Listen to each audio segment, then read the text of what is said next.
Welcome in to a special edition of Week 4 ranking preview. My name is Bradley Stalder. You can follow me on Twitter at FFStalder. Tonight, I'm going to do a recap of some of the rankings I have for players I'm significantly higher or lower than consensus for the FantasyPros Accuracy Contest. Now, I'm representing fantasy data in this contest, and you're not familiar with fantasy data, make sure that you use the promo code FFF20 for a 20% off deal for your subscription to fantasy data. It's a great way to get all the stats and data you need to make better decisions in your fantasy league so that you can win championships and have an advantage over your league mates. It's what I use. It's what JJ Zacharyson uses. It's what the fantasy footballers use. Use the promo code FFF20 for 20% off your subscription to fantasy data. It'll be a great resource for your data and making decisions for DFS, for lineups, for predictions, all of it. It's a great resource, not only for football, but also for basketball, MLB, golf, you name it. Fantasy data has it. So look into getting some of the data off of fantasy data. All right, Jose, thanks for joining the live stream. Appreciate you. Yeah, I'm going to talk about some of the players I am higher and lower compared to consensus this week and give some reasons why. So if you want to have a sneak peek, you can check out in the comments. I think over down below in the YouTube, I've posted in the comments my rankings article for the week. I'm going to go through that, but I'm also going to add a little bit more context because we got some updates today about players who are out and moving some players up or down. So I'll provide some clarity based on this article that was written last night and gets posted today. I usually write these articles on Thursday night during TNF, and then it gets posted on Friday. So of course, a little bit of adjustments. That's why I do this live show. That's why I do it, to make sure that I'm given the most up-to-date analysis and information. We're going to start with quarterback Ryan Tannehill. And for Tannehill, he's coming off of the quarterback 8 weekly finish. He's found his way into the end zone against the Raiders. He was going to salvage. He salvaged his week. He was going to be the quarterback 22, if not for that rushing score. He faces an Indianapolis Colts team that is on its heels. Like, it did hold Patrick Mahomes, but it got blown out the previous couple weeks and just didn't look fully put together. Like, the defense looked okay in stopping Mahomes, but the offense just does not look like it should under Matt Ryan. It's almost like Ryan's on his last leg, or if you will, his last arm. Now, the Colts their defense have allowed a 60th and 80th percentile career outcome for Davis Mills and Trevor Lawrence so far this season. So we've seen some upside from lower tier quarterbacks. At least, Lawrence, we've seen some ascension, but we don't consider Davis Mills to be a top quarterback. He has some flash weeks, but both players have had high percentile career performances so far this season against the Colts. Tannehill's median fantasy score since he took over in 2019 has been 17.7 fantasy points, which would have been quarterback 11 last week, week 3, quarterback 13 in week 2, and quarterback 15 week 1. So he's like a back-end quarterback 1, high-end quarterback 2, based on median historical data since he's taken over this as the starter in Tennessee. Now, that's one lens to look through, like 2019 to 2022. That's a long sample. Let's look at just this year, though. Let's zoom in a little bit. 2 of his games, he's had at least 17.5 points. And that, of course, would be in the same range. The one game he didn't, the Tennessee Titans got blown out by the Buffalo Bills. It was ugly. I think we can forgive Tannehill that game, not only because it was bad, but also he was not given the opportunity to get some garbage time points. right? Against the Bills. He wasn't given that opportunity to play against second string defensive players in time that doesn't count. Okay. So he was robbed of garbage time. I think it's worth forgiving him for that week 2. Everything looked bad for Tennessee that week. Now it's week 4. And the Colts, they're not anything special on defense, as I mentioned before. They're mid-pack in allowing pass yards and pass touchdowns to quarterbacks. In fact, quarterbacks on average this season have given up 16.6 fantasy points. So 16 to 18 points seems about the right spot for Tannehill. But for him to be a consensus quarterback 22 is too low. So I'm moving him up a tier. This isn't saying like, oh, Ryan Tannehill, you should bench or start him. I think he's a possible streaming option if you're really down in your luck at quarterback.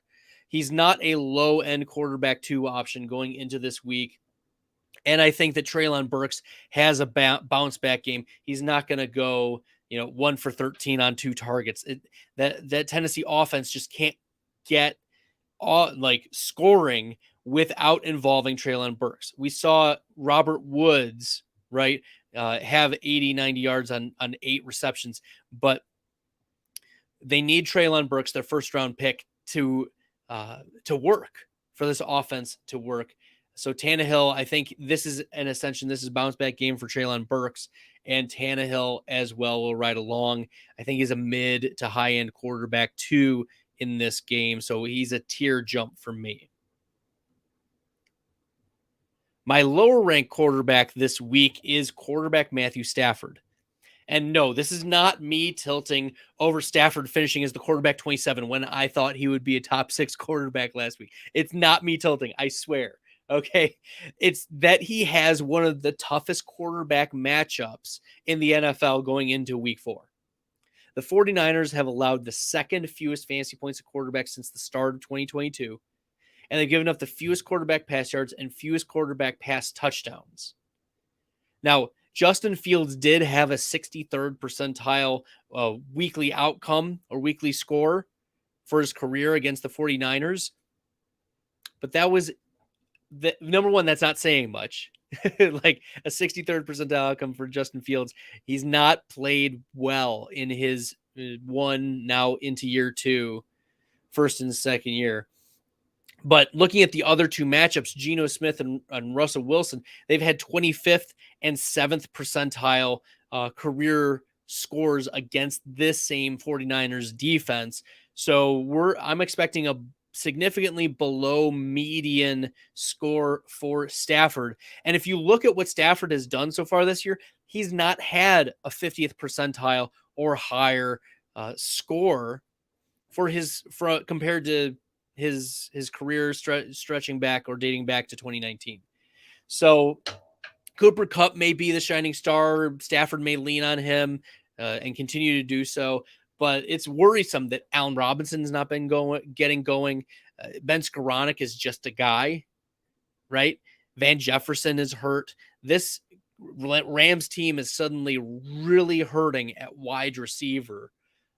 No one else has stepped up in a big way. As I mentioned, Skoranek is second among all Rams wide receivers in targets, receptions, yards, and yards after catch.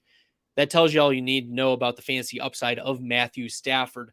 So it's not just me who views this as a bad matchup, but Vegas has this game between the Rams and the 49ers as one of the lowest over-unders on the week. And you're thinking 49ers, Rams, this is going to be a barn burner. But that's not how Vegas sees it.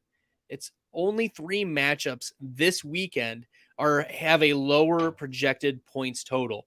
So Stafford at best is my quarterback 17 this week. He's consensus 11 going into week 4. A running back that I am higher on than consensus in week 4, Khalil Herbert. And we just got news today that David Montgomery is ruled out. And I like my call from earlier this week that Khalil Herbert's going to be a top 12 running back. And I think this firms it up. Montgomery left week 3 with a knee and ankle injury. And as I mentioned, he's out.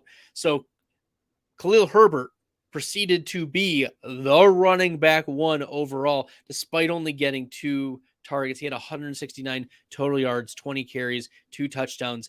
But this is not something new for Khalil Herbert. He played well last year in the absence of David Montgomery.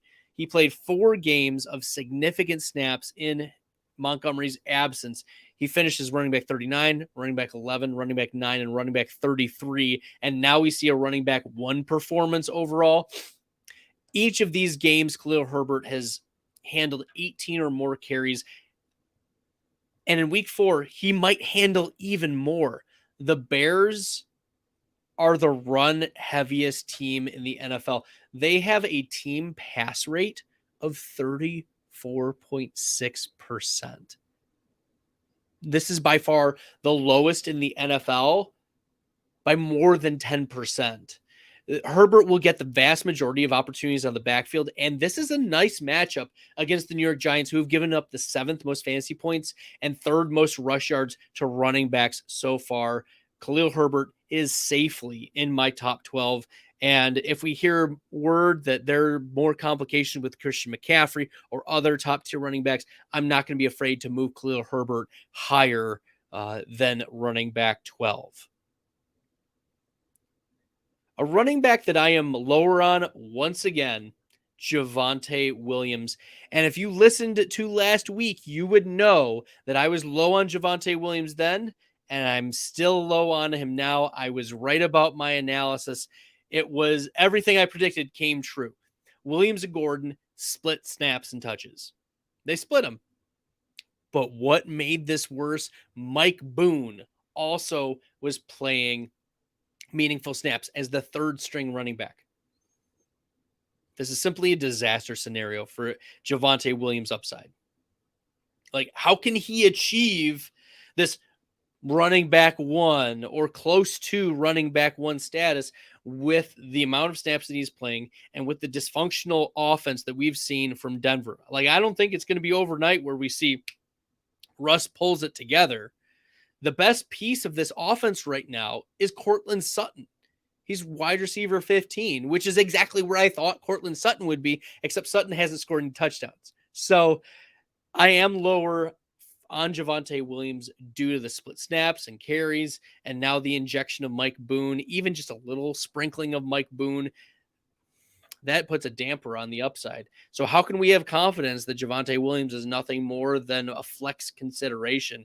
This ECR of running back 13 seems like us as fantasy managers have learned nothing over the last couple weeks. Like, we're just burying our heads in the sands like ostriches. Like, oh, don't talk to me. No, don't.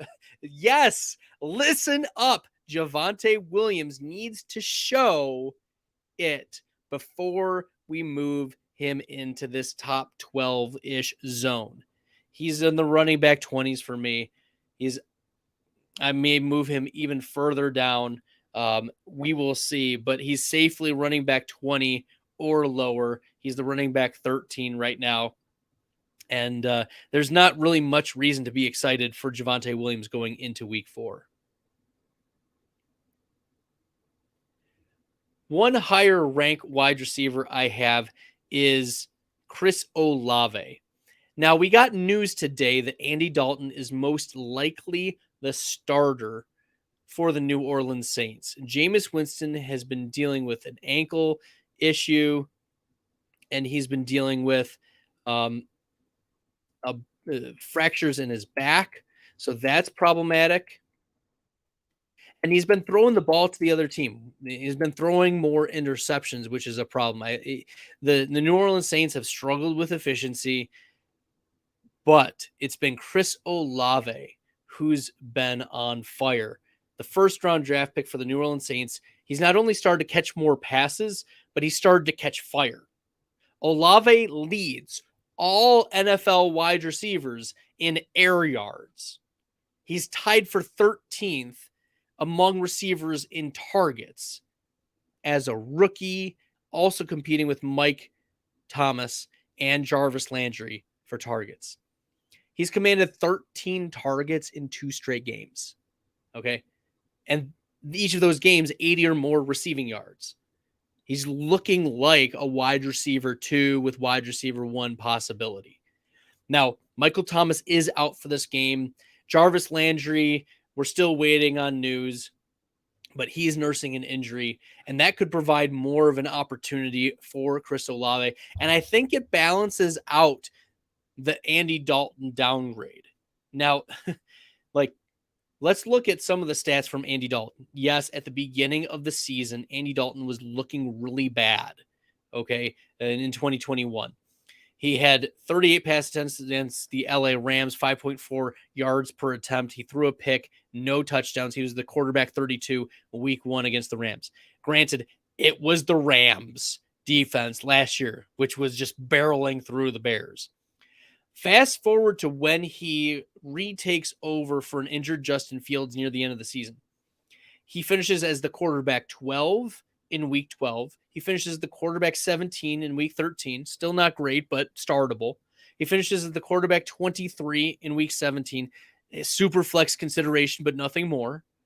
Week 18 against Minnesota, quarterback 13. So it seems like his ceiling, Andy Dalton's ceiling, is quarterback 12. His floor is about quarterback 24. Now, that's why I actually have Andy Dalton in the top 25 of quarterbacks. I think that this is an interesting spot, with Chris Olave and the New Orleans Saints.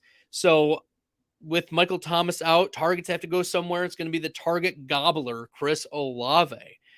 I'm not too worried about Olave's downgrade. You shouldn't be either. All right. We're going to get to some of the start-sit questions when I finish through with these player profiles. So I appreciate everyone putting it in the chat. You can put it in the chat. I will get all of them that you put in. I'm going to finish my players first, though. So I appreciate it. All right. Next up. So I'm higher than consensus on Chris Olave. Long story short. And then we'll go with Davante Adams. Davante Adams, everything has gone terrible for Davante Adams lately. It's been a bad few weeks for him. He's only caught 7 passes and 17 targets over the last 2 weeks. His fantasy production has been boosted by 3 straight games of scoring a touchdown. I think that streak ends in week 4. And for what it's worth, those 3 touchdowns in consecutive games, that accounts for 40% of Davante Adams' fantasy points so far. That is not sustainable. I know Davante Adams is a touchdown scorer, but it's problematic that high of a percentage is making up your fantasy points. He's been bailed out by touchdowns. So the Broncos, they've given up the fewest fantasy points, the fewest receiving yards, and the 7th fewest receptions to wide receivers this season. For instance, I'm going to give you the 3 wide receivers that they've faced. DK Metcalf with 7 receptions for 36 yards. Brandon Cooks went 4 receptions for 54 yards. Brandon Ayuk went 3 receptions for 39 yards against the Broncos. Like, even Deebo Samuel didn't do much against the Broncos. Something just doesn't look right in the Raiders offense. So bad matchup plus trending the wrong way for Davante Adams. Plus, it seems like there's brokenness in how Josh McDaniel is running this Raiders offense. I mean, Mac Hollins was getting big play down the field. Mac Hollins, former 4th-round pick, but nowhere close to the talent level of Davante Adams. It's problematic.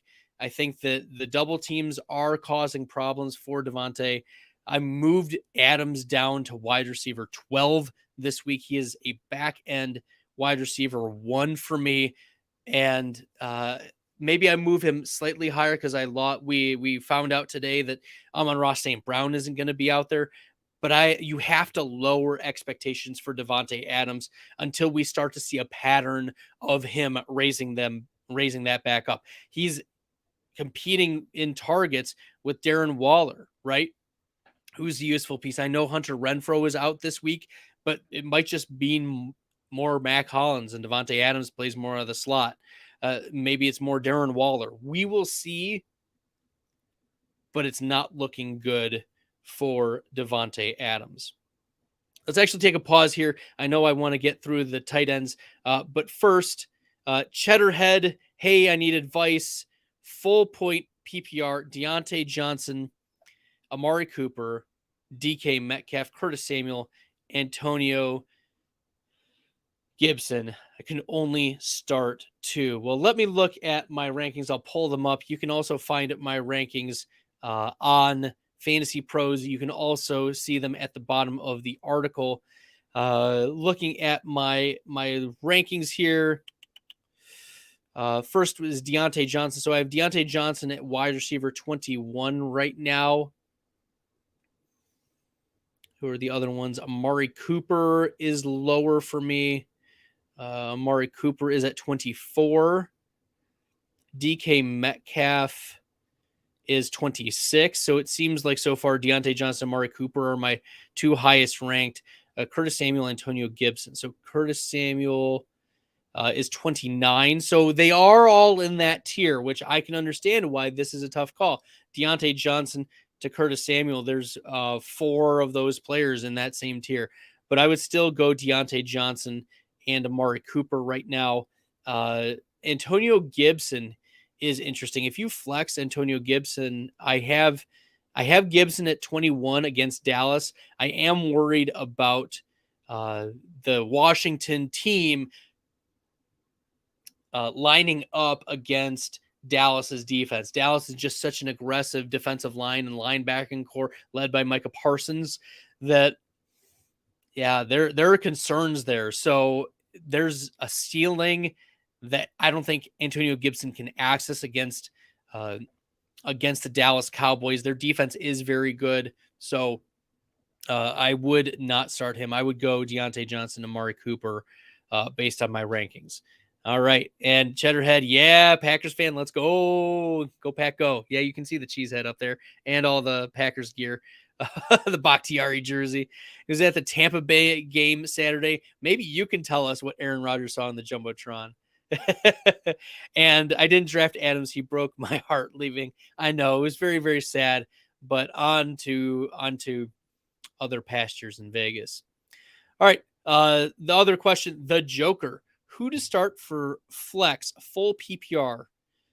Jeff Wilson Jr., Rashad Penny, Ramondre Stevenson. Ramondre Stevenson. It's Ramondre season, baby. Let's go, the Joker. You have to love Ramondre Stevenson. The amount of passing game work, the amount of carries. We're talking about a player who's playing a lot of snaps. With Ty Montgomery out, Ramondre Stevenson looks like a wide running back 1/running back 2. Rashad Penny, I am concerned that he just hasn't produced. Now he does get the Lions, which might be an interesting flex consideration. But the PPR point of this is Rashad Penny doesn't catch passes. Ramondre Stevenson can get those passes. And I wouldn't be starting Jeff Wilson either. Right? The 49ers offense seems to, they have a limited ceiling. And as I mentioned earlier in this live stream, the over-under total for this game is pretty low. So for the 49ers and the Rams. So I am concerned about Jeff Wilson achieving a ceiling in this offense. If we look at instead Ramondre Stevenson, 29 rush attempts, 145 rush yards in 3 games. So he's averaging about 10 carries per game. He's averaging 5 yards per carry. He has 7 catches. He has a touchdown. Last week, Ramondre Stevenson was the running back 8. He ran 23 routes. He had 12 carries. He had 5 targets, over 100 total yards. And that's a top 8 PPR performance. It doesn't seem like there's any change to his role moving forward. So I'd expect 10 to 12 carries. I'd expect 20 to 25 routes run. I'd expect 4 to 6 targets and 3 to 5 receptions. Now is 70 something yards with a possibility for a touchdown. This is a player who is ascending. So I would go Ramondre Stevenson in this instance. And of course, if you want to ask more start-sit questions, I'm very willing to do that. So put those in the chat. I'll be on for a few more minutes as I go through my tight end rankings here. And my next player that I want to take a look at is Dalton Schultz. And Dalton Schultz right now is the expert consensus tight end 21. I have him as my tight end 13. I'm predicting the Schultz plays. Jerry Jones expects that Schultz plays. He's had limited practices 3 times this week. I think he plays. I'm thinking that Michael Gallup will be limited in his snaps back. But looking at what Dalton Schultz has done with Cooper Rush over the last few years, he has he's caught 9 passes on 13 targets for 80 yards. He also had 7 targets in week 8 of 2021 when Cooper Rush stepped in for Dak Prescott. And getting back to Jerry Jones and the rest of the Cowboys coaching staff, this is a coaching staff that has proven to us they are willing to put their star players or their high-paid players out before a lot of projected timelines say to do so.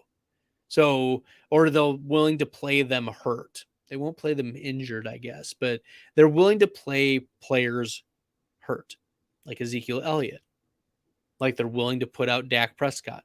Like you always hear about these rushed timelines in Dallas. Like Michael Gallup, I was not expecting him to play until mid-November, and he's probably going to be active for week 4. That's wild to me.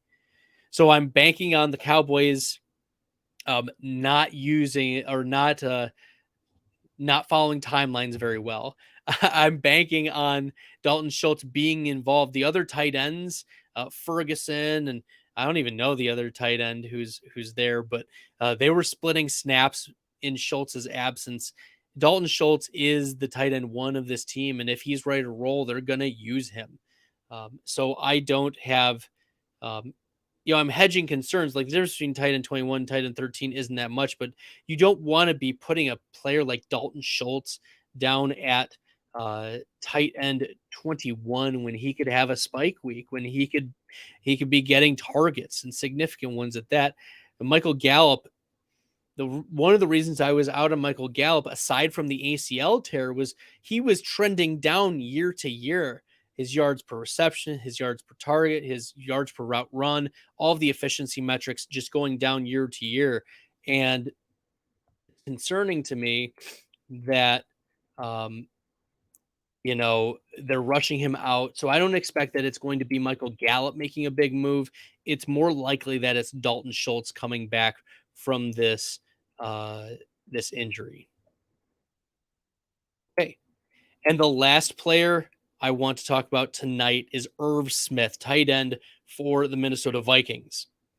The biggest concern for Smith, and the reason why I have him this low, is he's a part-time player. Smith hasn't played 60% of snaps in a contest yet this season. Despite earning 15 targets, he's getting usage when he's on the field, but he's not on the field as much as we want him to be. In fact, among all tight ends with 15 targets or more, it's Irv Smith and it's disappointment Kyle Pitts. They're the only ones with single-digit receptions entering week 4. Irv Smith ranks 11th of 14 tight ends with 15 or more targets at a 0.99 yards per route run. And Irv Smith ranks dead last in PFF grade for deep pass receiving grade among tight ends. What does this mean? Expecting big plays from Irv Smith, that's a mistake. That's, as I would call, a choice of folly. Don't consider Irv Smith Jr. a streaming option until we start seeing the snap shares increase. He could be a star, but he needs to get on the field.